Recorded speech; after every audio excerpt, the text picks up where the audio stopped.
Welcome friends. Mahanadi serial இன்னைக்கு எபிசோடில் காவேரி இப்போது காரில் வந்துட்டுருக்கிறப்ப ரொம்ப சந்தோஷமாக கத்தி சிரித்து வந்துட்டுருக்குறாங்க.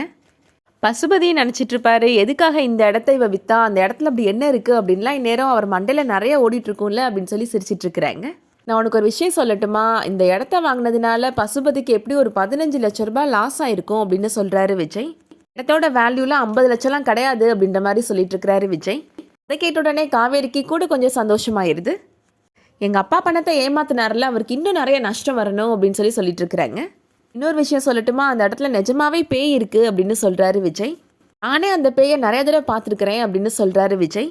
அன்னைக்கு நீ நைட் அந்த இடத்துக்கு போனப்ப நான் உன்னை கூப்பிட்டு வந்தேன்ல, அந்த பேய் உன் பின்னாடியே தான் நின்றுட்டு இருந்துச்சு அப்படின்னு சொல்கிறாரு விஜய்.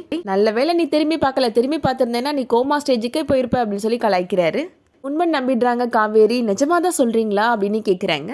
ஆமாம், உண்மையை தான் சொல்லிட்டு இருக்கிறேன். அன்னைக்கு நான் உன்னை கூப்பிட்டு வரும்போது அந்த பேய் உன் பின்னாடியே வந்துட்டு இருந்துச்சு அப்படின்னு சொல்கிறாரு விஜய். கார் எடுத்துகிட்டு வேகமாக அந்த இடத்துலேருந்து வந்துட்டேன் அப்படின்னு சொல்கிறாரு.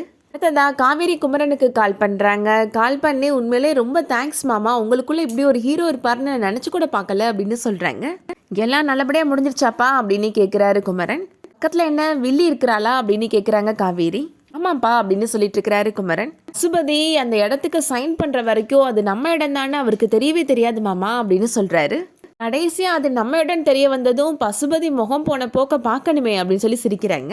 உங்கள் பொண்டாட்டிக்கு பயந்தே நீங்கள் என் கூட பேச வேண்டிய காலம் வரும்னு நான் கொஞ்சம் கூட எதிர்பார்க்கவே இல்லை மாமா அப்படின்னு சொல்லிட்டு ஃபோனை கட் பண்ணிடுறாங்க.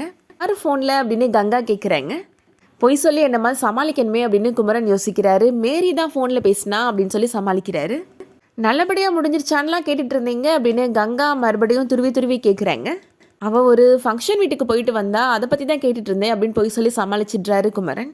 ஒரு பக்கம் இப்போது ராகினியும் பசுபதியும் அவங்க வாங்கின இடத்துக்கு போகிறாங்க. பசுபதி கூட வந்தவங்க பசுபதிட்ட சொல்லிட்டு இருக்கிறாங்க, இந்த இடம் டாக்குமெண்ட்லாம் பக்காவாக இருக்குது, இது விஜயோட இடம் தான் அப்படின்னு சொல்கிறாங்க. ஆனால் ரொம்ப வருஷமாக இந்த இடம் விற்காமலே இருந்துச்சு, இந்த இடத்துல பேய் இருக்குன்னு பேசிக்கிறாங்க அப்படின்னு சொல்கிறாரு. அது மட்டும் இல்லை, ஒரு நல்ல இடம் வாங்குறதா இருந்தால் கூட 35 லட்ச ரூபா தான் ஆகும் அப்படின்னு சொல்கிறாங்க. ஆனால் நீங்கள் 50 லட்ச ரூபா கொடுத்து ஏமாந்து போயிட்டீங்க அப்படின்னு சொல்கிறாங்க. பசுபதி இப்போது ராகினிட்ட சொல்லிட்டு இருக்கிறாரு. இப்போ புரியுதா, அந்த நிவின் காவேரிக்கு ஹெல்ப் பண்ணணுன்னு தான் ஒன்று ஏமாத்திருக்கிறான் அப்படின்னு சொல்கிறாரு. அது கேட்ட உடனே ரொம்ப அழ ஆரம்பிச்சிடுறாங்க ராகினி. நான் அவனை லவ் பண்ண தானே செஞ்சேன், அதுக்காக அவன் என்னை இப்படி ஏமாத்துவானா, அவன் ஏப்பா இப்படிலாம் பண்ணுறான் அப்படின்னு சொல்லி அழுறாங்க.